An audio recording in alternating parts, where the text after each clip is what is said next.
Et c'est reparti pour Smart Tech. Dans cette deuxième partie, je vous propose de retourner sur Vivatech où il y avait une initiative très intéressante sur les cryptos. On regarde tout de suite la vidéo. J'ai donné rendez-vous sur ce salon Vivatech 2022 à un monsieur crypto-monnaie. Vous me permettez de vous appeler ainsi, Étienne Juin. Vous êtes le responsable innovation digitale chez Engie. Bonjour. Bonjour. Alors Engie, donc groupe industriel dans l'énergie, on le sait. Mais ce qui m'intéressait de voir avec vous, c'est cette initiative que les énergéticiens ont montée ensemble autour de la crypto-monnaie. Il y a une nouvelle crypto-monnaie en fait d'énergéticiens aujourd'hui. Il y a quelques années, nous avons contribué à créer l'énergie web, qui a débuté avec une fondation et 10 énergéticiens dans le monde, dont Engie, mais aussi TEPCO au Japon, Singapore Power, Shell par exemple, et d'autres. Et avec eux, nous avons créé une nouvelle blockchain spécifiquement dédiée Alors déjà la monnaie, donc vous avez dit elle s'appelle Energy Web Token, c'est ça? C'est son nom? Cette chaîne fonctionne avec un token qui est nécessaire à son fonctionnement. Et si vous voulez faire des choses qui enregistrent des transactions ou des informations sur la chaîne, vous avez besoin d'un certain nombre de tokens. Donc ce token s'appelle Energy Web Token. Il est détenu par beaucoup de gens maintenant, depuis qu'il a été créé. Mais il a été créé pourquoi? C'était quoi la motivation au départ? La vraie motivation, c'est faire fonctionner la chaîne. C'est de payer les entités qui font fonctionner la chaîne, qui valident les blocs de la blockchain en token. Mais la motivation pour la création de la blockchain. Voilà. Et ensuite, quelle est-elle? Pourquoi vous réunir tous ensemble pour créer cette chaîne de transactions en ayant recours à la blockchain? Enfin, c'est pas forcément naturel quand on pense aux énergéticiens. C'est juste peut-être, mais en fait, en réalité, la blockchain est juste un outil. On peut parler de blockchain comme on parlerait de cloud, tout simplement. C'est une façon de stocker de l'information de manière sécurisée et avec un élément de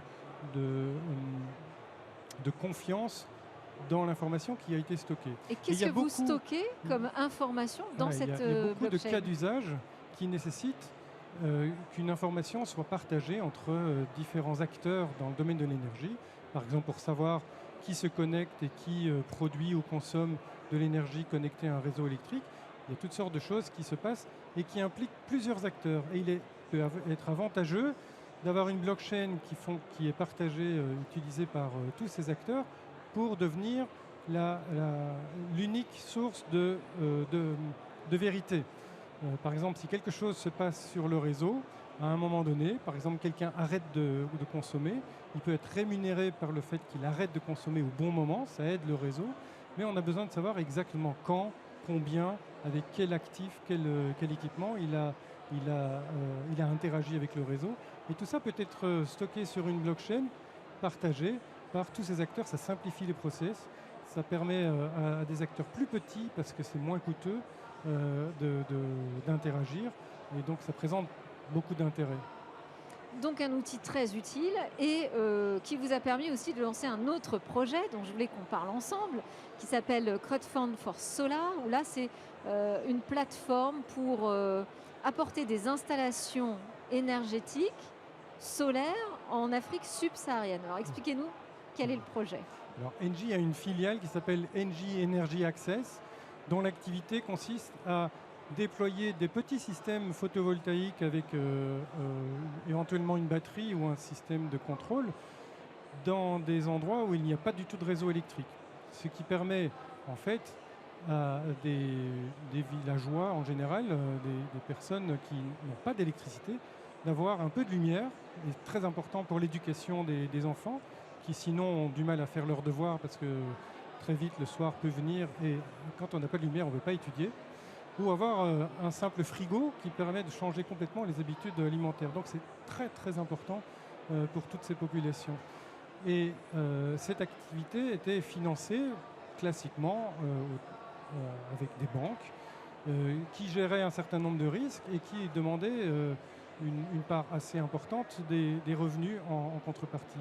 Donc ça veut dire que ça limitait finalement les possibilités d'étendre ce type de mini-réseau. Exactement. ce qu'on a fait, c'est permettre de connecter cette activité industrielle d'Engie au monde de la crypto-monnaie, dans lesquelles, jusqu'à présent, encore aujourd'hui, 1000 milliards de dollars ont été investis par différentes personnes dans le monde. Donc il y a un énorme réservoir de valeur, de financement possible, si on permet aux porteurs de ces tokens de les apporter, de les prêter au travers d'une plateforme. Engie Energy Access les transforme en dollars, fait son business et ensuite rémunère les porteurs de tokens à la fin de l'activité industrielle. Et ce qui est intéressant, c'est que ça lie... Alors pour être tout à fait précis, donc, ils vont investir leurs tokens dans cette blockchain qui sera dédiée au financement de mini-réseaux solaires. En contrepartie, vous les rémunérez, mais à quelle hauteur, sur quelle base? Alors on a dans le projet preuve de concept qu'on vient de lancer, on a promis une rémunération de 10%. D'accord ? Ce qui est au taux actuel habituel est assez important. Dans le futur, on liera la rémunération à l'activité industrielle réelle de notre filiale. Ce qui crée un lien entre la valeur d'un token, puisqu'il est prêté, à une activité industrielle réelle, et ce qui est intéressant dans la mesure où, jusqu'à présent, la valeur des tokens est surtout spéculative, en fait, Oui. et d'ailleurs très variable à cause de ça. Ici, pour la première fois, on crée un lien entre la valeur d'un token et une activité industrielle réelle, qui plus est socialement très intéressante et qui permet de développer de l'énergie Qui là où donne il n'y en a pas. du sens à son investissement. Mais si je reviens, excusez-moi, comme ça, à la partie financière, 10%, c'est effectivement énorme comme garantie, comme rendement. Est-ce que vous pensez qu'on sera à ces niveaux-là dans la Probablement phase pas réelle? 10%, mais quand même beaucoup plus que ce que les banques rémunèrent avec un compte d'épargne à l'heure actuelle, oui. On peut imaginer quelque chose dans les 5-6%. Je ne peux pas m'avancer parce que ce n'est pas mon activité, mais c'est ce à quoi moi je m'attendrais en tant que propriétaire de certains tokens pour être rémunéré. Et là, sur cette phase pilote, vous diriez que ça a été un succès, que ça a convaincu des investisseurs? Je vais vous dire, on a été très surpris. On a voulu lever 100 000 $, disons, qui permet quand même d'équiper une trentaine de maisons. Oui. Donc et si on compte qu'il y a 3 ou 4 personnes par maison en moyenne, ça fait quand même du monde impacté rien que par ce petit projet. On a levé 100 000 $ en juste 7 heures. On pensait ouvrir la plateforme pendant 15 jours et 7 heures après, il a fallu la fermer parce qu'elle était Donc remplie. essai réussi et donc essai à transformer pour la suite. Merci beaucoup Étienne Juin de nous avoir éclairé sur ce projet. C'est une autre façon d'investir en fait ces tokens, ces crypto-monnaies en donnant du sens et en apportant de l'électricité surtout dans des zones reculées qui ne peuvent pas en profiter. Je vous en prie. C'était Smartech, on est en interview ensemble en plein cœur du salon des technologies Vivatech. Merci à tous de nous avoir suivis. Ce sera tout pour Vivatech et Smartech à Vivatech. On a fait le tour de nos innovations, mais on continue nous à parler ensemble de tech et d'innovation évidemment sur ce plateau. À très vite.